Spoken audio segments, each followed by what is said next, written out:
Assalamualaikum warahmatullahi wabarakatuh. Alhamdulillah, alhamdulillahi rabbil alamin wa bihi nasta'inu ala umuri dunya waddin. Salatu wassalamu ala asyrafil anbiya'i wal mursalin sayyidina Muhammadin wa ala alihi wa sahbihi ajma'in. Allahumma salli wa sallim wa barik ala sayyidina Muhammad wa ala alihi wa ashabihi ajma'in wa tabi'in wa tabi'it tabi'in wa man tabi'ahum bi ihsanin ila yaumiddin, amma ba'du. Subhanaka la ilma lana illa ma 'allamtana innaka antal alimul hakim. Rabbi shrah li sadri wa yassir li amri wahlul 'uqdatan min lisani yafqahu qawli. وسدد لساني واهدي قلبي بحق سيدنا محمد صلى الله عليه وسلم.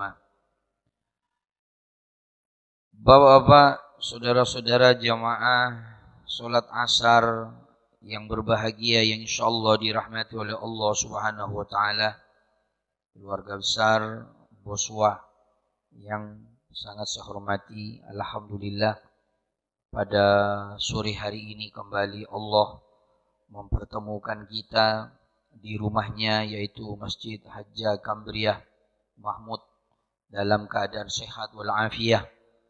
Banyak saudara, teman kita, tetangga kita hari ini diberikan sakit oleh Allah. Kita dipilih, disehatkan, masih sehat oleh, diberikan sehat walafiat oleh Allah Subhanahu wa taala. Banyak teman saudara kita pada hari ini tidak mampu melaksanakan sholat asar. Kita dipilih oleh Allah mampu datang ke masjid untuk menunaikan kewajiban kita kepada Allah Subhanahu wa taala. Banyak teman saudara kita tidak mampu duduk untuk mendengarkan ilmu-ilmunya Allah, kalam-kalamnya ulama, dawuh-dawuhnya Nabi Muhammad sallallahu alaihi wasallam. Kita dipilih oleh Allah duduk mampu sejenak mengisi capeknya kita, senggangnya kita untuk mengkaji ilmu-ilmunya Allah Subhanahu wa taala. Semua ini nikmat yang patut kita syukuri dengan ucapan alhamdulillah. Semua nikmat yang ada saat ini, yang kita dapatkan saat ini, semoga ditetapkan oleh Allah, ditaruh di hati kita sampai ajal menjemput kita. Kita dijadikan orang yang istiqomah, salat 5 waktu berjamaah, istiqomah dalam kebaikan, dan mudah-mudahan kita dijadikan orang yang husnul khotimah. Amin ya rabbal.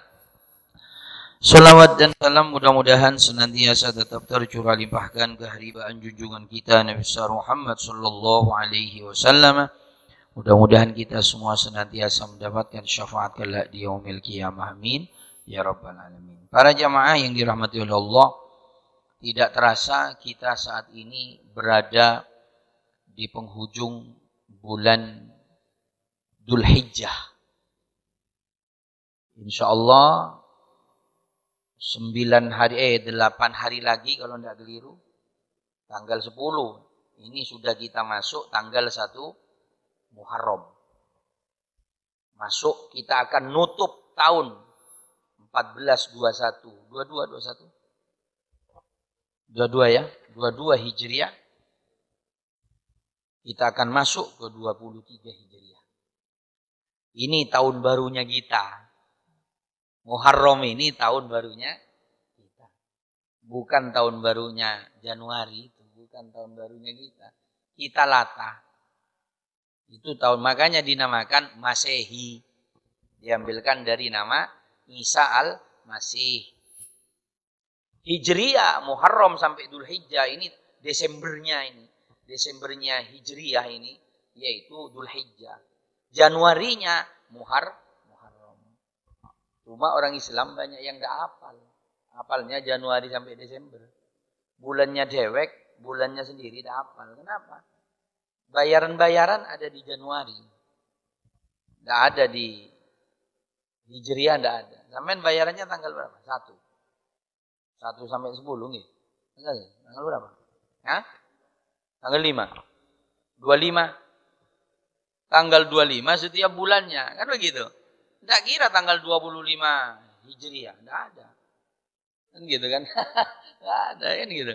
Makanya tak pati diapalin sama kita. Yang diapali yang menghasilkan. Tapi bonus-bonus pahala ada di bulan-bulan Hijriah. Tidak ada di Januari, tidak ada. Ini bedanya perlu diketahui. Nah, karena ini kita tahun baru, saudara.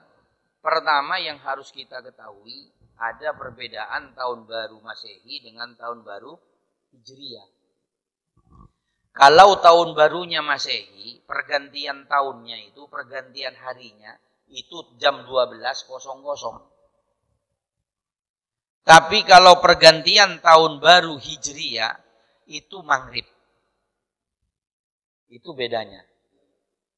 Jadi, nanti habis sholat maghrib, sampean, sekarang hari Senin. Habisnya maghrib itu Selasa sudah. Menurut hitungan Hijriah. Tapi habisnya Isya nanti menurut hitungan Masehi masih Senin. Jam 1 nanti jam 12 ke atas itu baru masuk ke hari Selasa. Itu bedanya. Pertama. Yang kedua, beda yang kedua itu gongnya, pergantian tahunnya itu kalau tahun baru Islam itu dengan adzan maghrib. Allahu Akbar, Allahu Akbar. Ditutup sudah tahun lama. Masuk baru tahun baru. Itu.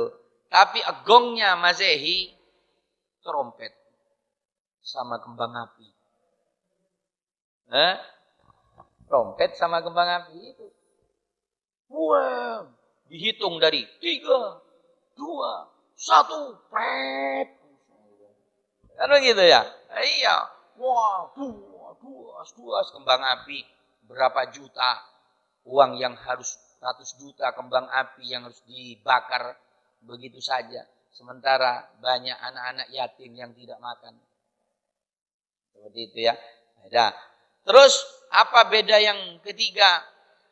Tahun baru Hijriah itu dihiasi dengan doa menjelang mau masuk maghrib. Hari Senin, besok hari Selasa, tanggal 10-nya itu kalau tidak keliru hari Selasa. Berarti Senin sore, habisnya asar ini jam mulai 4:30 lah, jam 5 diadakan pembacaan doa akhir tahun. Tidak harus di masjid, doa sendiri. Dibaca sebelum maghrib, sebelum adzan. Sebagai bentuk kita minta ampun kepada Allah atas kesalahan, kekurangan 1 tahun kemarin. Dan pasti banyak dosanya toh kita kemarin 1 tahun itu. Ataupun ibadah kita ada yang banyak yang tidak diterima oleh Allah. Nah kita mohon di akhir penghujung tahun supaya yang tidak diterima mestinya tidak diterima. Mestinya menjadi adab disepuro oleh Allah. Habis adzan sholat maghrib berjamaah, sholat sunnah, pembacaan doa awal tahun. Ini Islam. Kenapa? 1 tahun kita tidak tahu apa yang akan terjadi kepada kita. Kita meminta petunjuknya dari Allah supaya kita selamat mengarungi kehidupan 1 tahun ke depan dalam jalannya Allah Subhanahu wa taala. Begitu. Ini bedanya. Terus kalau tahun baru Masehi, pergantian tahun barunya mana? Dihiasi dengan maksiat-maksiat. Mulai maghrib sudah botol-botol sudah disiapkan untuk mabuk. Ikan-ikan bakar sudah dibeli semuanya untuk dibakar. Cewek-cewek sudah dijanjeni semuanya untuk jalan-jalan, semuanya untuk menghabiskan tahun lama. Memasuki tahun baru dengan bahagia. Tidak sedikit hotel-hotel sebelum pandemi ya.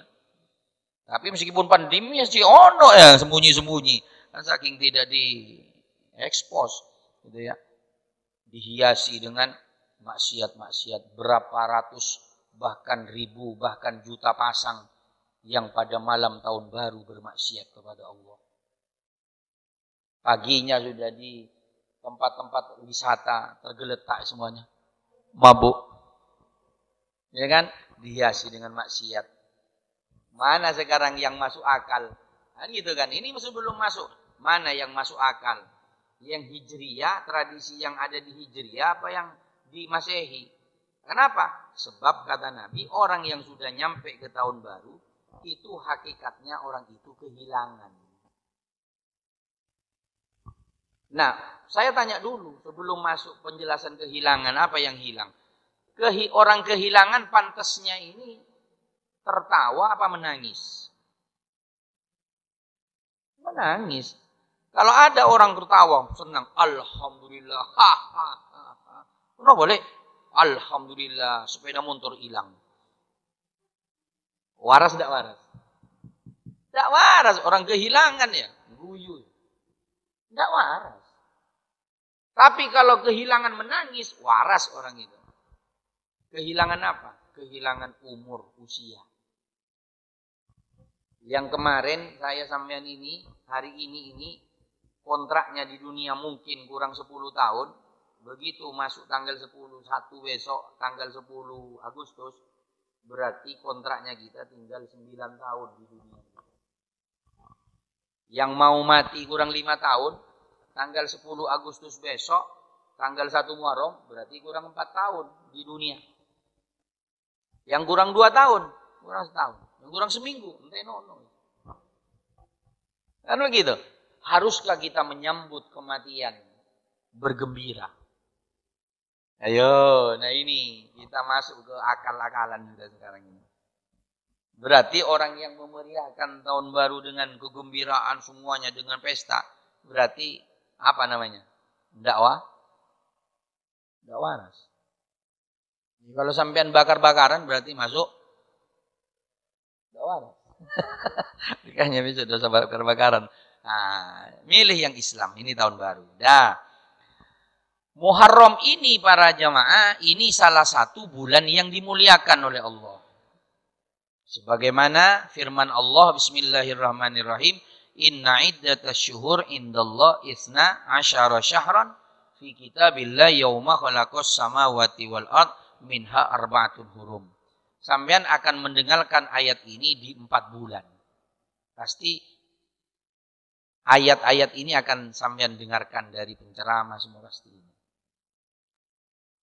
Apa katanya Allah? Hitungan bulan dalam 1 tahun ada 12 bulan. Mulai kapan? Mulai Allah menciptakan langit dan bumi.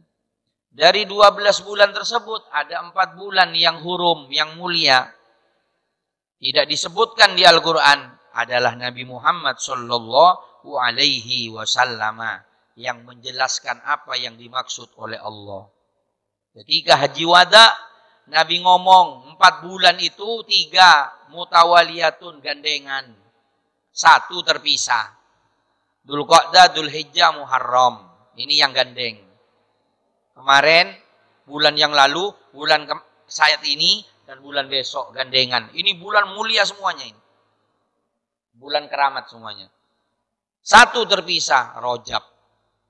Loh, Ramadan tidak disebut. Ramadan sudah kaptennya. Tidak usah disebut. Ini perlu diketahui. Jadi kita ini dari bulan mulia akan masuk ke bulan yang mulia, Muharram. Nah, Muharram ini ada keistimewaan tersendiri. Muharram ini. Selain tahun baru, 2, kita kemandennya, apa ya, pamungkasnya bulan Muharram ada di 10 awal. Yaitu tanggal 1 sampai tanggal 10 Muharram. Yang disebut 10-nya ini Asyura. Asyura ini asalnya Asron, bahasa Arab. 10, bahasa Arab 10 Anasron. Jadi tanggal 10 di bulan Muharram, bulannya bulan Muharram, tanggalnya tanggal 10, itu dinamakan Asyura. Cuman dari saking hebatnya Asyura ini, 10 ini, sehingga masyarakat lebih banyak kenal kepada tanggalnya daripada bulannya. Coba orang tua di kampung tanyakan, bulan nopo niki mbah? Suro. Padahal suro bukan namanya bulan, namanya tanggal. Bulannya Muharram. Tapi dari saking keramatnya Asyura ini, sehingga semua dalam 1 bulan dinamakan Asyura. Bulannya sampai kalah. Ibaratnya lah, kalau boleh dicontohkan, bupati, tidak pati hebat. RT hebat. Sehingga orang banyak kenal RT-nya daripada bupatinya. Kira-kira begitulah. Ini kota apa ini? Namanya RT-nya Adus. Kota Adus. Wah, gitu. Kira-kira begitu. Bupatinya Durrahman. Banyak orang kenal Adus daripada Durrahman. Karena dari saking hebatnya RT-nya. Ini juga yang keramat, ini tanggalnya 10-nya. Sehingga banyak orang yang kenal tanggalnya daripada bulannya Muharram. Nah, ada apa? Nah, apa yang harus kita lakukan di bulan mulia ini? Puasa. Banyak puasa. Bahkan ada riwayat yang marfu ya, lemah memang, tapi tidak ada salahnya. Dikatakan oleh Nabi Shallallahu Alaihi Wasallam Abbas marfu'ah, artinya hadisnya ini lemah. Ya. Tapi untuk amal tidak masalah. Man shoma akhir yaumi min Dzulhijjah wa awwala yaumin minal Muharram faqad khatamas sanatal madiyah waftataha sanatal mustaqbalati bisaumin ja'alallahu lahu kafaratan khamsina sanah. Siapa orang yang puasa Senin besok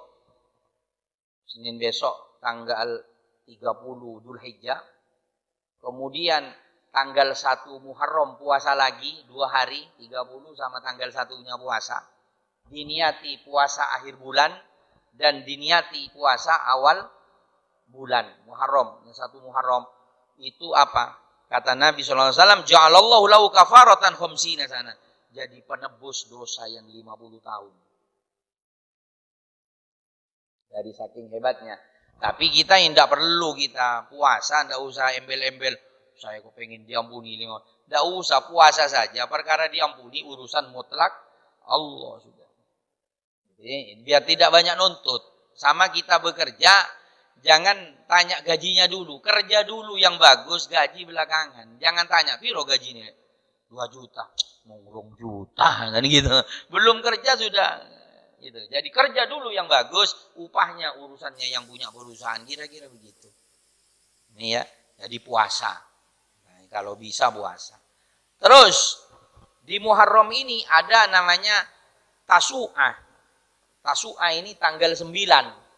Kalau di bulan Dzulhijjah tanggal 9 namanya Arafah. Kalau di bulan Muharram tanggal 9 namanya Tasu'ah.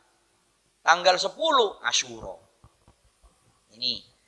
Kenapa ada apa?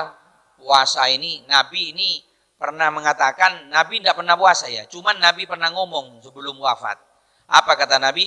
Lain istu ila qabilin la suman mannatasi. Kalau saya umur panjang, saya akan puasa tanggal 9. Ternyata Nabi umurnya tidak sampai. Berarti puasa tanggal 9 bagus. Nabi sudah mengisyaratkan. Gitu, karena usia. Makanya sunnah minimal sampean kalau tidak puasa, tanggal 1 minimal sampean puasa tanggal 9, tanggal 10. Fadilahnya tanggal 10. Asyura. Man shoma yauma asyura minal Muharram utiya sawaba asyrati alafi malak. Siapa orang yang puasa tanggal 10 Muharram, aqahullahu ta'ala asyrati alafi malak. Sama diberi pahala seperti orang pahalanya 10.000 malaikat. Puasanya mungsetino 1 hari. Ini 10 Muharram, tanggal 20 Agustus. Tidak tahu hari apa ini. Ingat-ingat. Tidak cukup itu. Man shoma yauma asyura minal Muharram utiya thawabu asyrati alafi haji wa mu'tamirin. Diberi pahala seperti orang yang naik haji dan umroh 10.000 kali. Besar pahalanya. Ini 10 Muharram. Terus man masaha yadahu ala ra'si yatim rafa'allahu ta'ala bi kulli sa'ratin darajah. Siapa orang yang ngusap kepalanya anak yatim di tanggal 10 Muharram. Gongnya santunan yatim tanggal 10. Tapi bukan berarti nyantuni yatim ngenteni tanggal 10, enggak. Cuma gongnya, momennya. Gitu ya. Itu siapa orang ngusap kepalanya, artinya jangan ngusap petok. Ngusap ini lambang kasih sayang. Ngusap petok enggak ada picisnya, rontok rambutnya yatim. Yang kiri ngusap, yang kanan buang, tumbuh rambutnya nanti. Itu sebanyak rambutnya anak yatim, dosa kita diampuni. Artinya Allah akan mengampuni dosanya orang yang nyantuni anak yatim. Gitu. Terus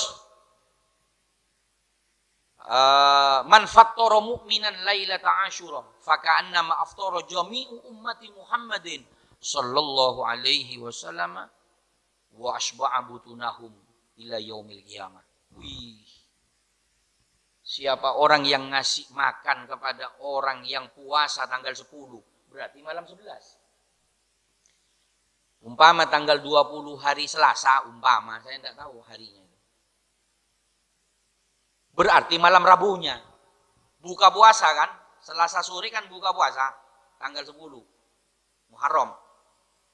Dia ngasih buka kepada satu orang, pahalanya sama seperti memberi makan kepada umatnya Nabi Muhammad seluruh dunia, mulai dari Nabi Adam sampai kiamat, sampai kenyang. Makanya ulama-ulama berangkat dari hadis ini mengadakan tradisi jenang suro.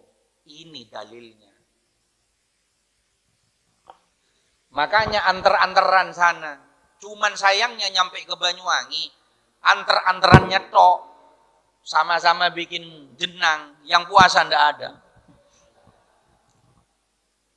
Disangka cuman andal-andalan jenang, padahal disuruh puasa, ngasih jenang. Kenapa jenang? Karena yang afdol makan buka puasa bagi orang yang puasa itu jenang, karena halus, bubur.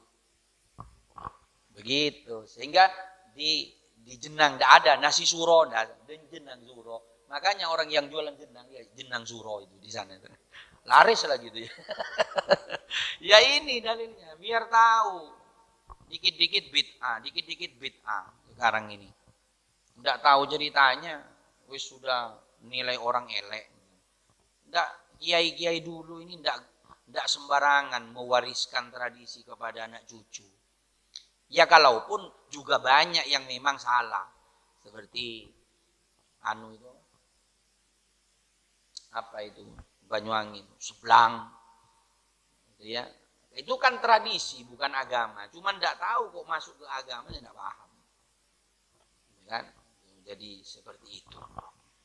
Ya, tidak tahu itu apa. Itu setahu saya tradisi, adat, kebiasaan. Gitu ya. Bukan dari agama, cuma banyak orang yang mengkaitkan dengan agama, padahal bukan agama itu. Cuman di mana eleknya menurut pandangan agama, sehingga dengan adanya tradisi seperti itu, tidak sholat, itu yang menjadi elek. Dua, memberikan pembelajaran, akhirnya orang seakan-akan yakin kepada roh-roh itu.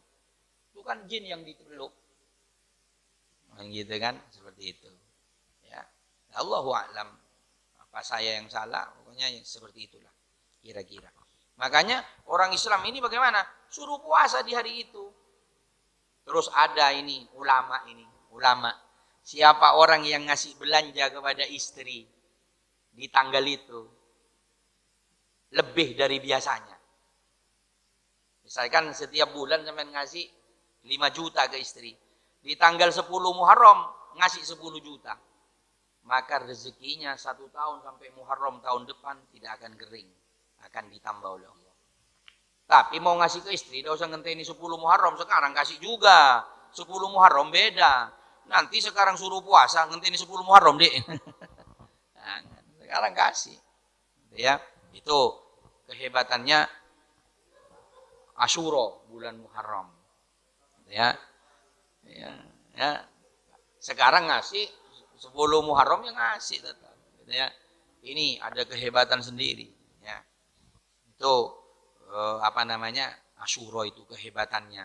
Cuma oleh orang-orang Jawa banyak orang yang mengadakan tradisi atau adat tanggal 1 ngerendam keris, cuci tombak, ya kan? Pokoknya pedang yang angker-angker itu ya, itu tanggal 10, mandi-mandian di laut. Itu tradisi. Gimana kalau itu wajib? Yang tidak punya keris apanya yang mau direndam? Ya kerisnya sampean itu yang digowok itu rendemen. Hah? Ya di mana ada mandi tidak telanjang? Namanya mandi masih telanjang. Oh, satu nama, bukan satu Muharram. Ini satu Muharram. Nah, iya. Ya. Seperti itu. Tidak ada salah. Tidak ada mandi-mandian ya. Tidak ada mandi-mandian. Itu tidak ada. Ya. Ada di sana itu satu daerah. Kalau malam satu suro itu jaranan. Satu malam suntuk. Rame. Itu tidak tidur. Mulai maghrib setat. Adzan lanjut. Tidak mati speakernya. Bisa begitu. Sampai malam. Siangnya mandi di laut. Tolak balak awet muda. Punya keyakinan sudah luput. Nah ini. Makanya agama ini. Cuman sekarang kan yang kebanyakan kan disangka ini golongannya orang-orang NU. Bukan masalah NU. Bukan masalah Muhammadiyahnya. Masalah akalnya tidak nyampe. Yang gitu. Kalau nyampe kita punya ilmu, tidak ada Muhammadiyah, tidak ada NU, insya Allah selamat lurus. Dan seperti itu. Tidak ada. Ini makanya kita perlu ngaji supaya mana yang dari agama, mana yang tradisi. Kalau kita bisa mengubah, kenapa kita tidak berubah sekarang? Karena itu akan menjadi warisan kepada anak-anak kita besok. Saya sering mengatakan kepada jamaah saya di perumahan, wiridan, jangan langsung pulang. Karena ini akan ditiru oleh anak-anak kita kalau kita sudah mati. Loh, kalau sudah masa kita, sudah ada yang wiridan, assalamualaikum mencolot. Di masa anak kita apa yang akan kita ditiru oleh anak-anak kita? Bisa-bisa belum salam mencolot sudah. Iya. Loh, kita wiridan kan niru. Selain memang ada tuntunan dari Nabi, kan niru orang tua kita. Kalau habis sholat, assalamualaikum, duduk dulu wiridan, salaman, kan begitu kan. Tapi sekarang langsung bergeser karena kesusu diuber dengan waktu. Akhirnya banyak orang yang sudah tidak salaman langsung assalamualaikum, waalaikum, doa sendiri, colot. Di sana. Yang menjadi pertanyaan, tidakkah kita berpikir kalau kita zaman kita sekarang sudah habis salam, tidak ada yang wiridan langsung pulang, bagaimana dengan zamannya anak kita besok? Ayo, orang kan tidak nyampe ke sana, dipikir hari ini saja. Orang dulu berpikir, kenapa orang dulu begitu? Supaya ditiru oleh kita ini anak cucunya. Alhamdulillah ditiru. Nah, kalau kita sekarang tidak niru jalan pemikirannya beliau-beliau untuk anak cucu kita, hancur kita. Karena Allah sudah ngomong, faholafa mim ba'dihim khalfun, generasi berikutnya ini semakin elek. Sudah Al-Quran ngomong, generasi berikutnya setelah kita tambah elek. Bukan tambah bagus. Dulu generasi yang paling bagus di zaman ada Nabi. Yang ketika Nabi wafat, rodok. Jelek dikit, tapi bagus. Sahabat, hafal Quran sih banyak. Generasi sahabat habis, tabi'in. Rodok elek lagi. Mulai sudah pembunuhan sudah. Rebutan kekuasaan. Tabi'in, lebih elek lagi. Terus, satu contoh, tidak usah ke zaman itu. Zaman-zaman waktu saya kecil saja. Di zaman waktu saya kecil di desa. Dulu orang naik sepeda motor, ada guru ngaji, ustadz, turun. Naik sepeda itu turun karena ada guru ngaji. Sekarang ojo minggir ustadz guru ngaji, mencolot ditabrak. Ya ojo minggir ustadz, ditabrak. Gitu kan? Dulu orang salaman ke orang tua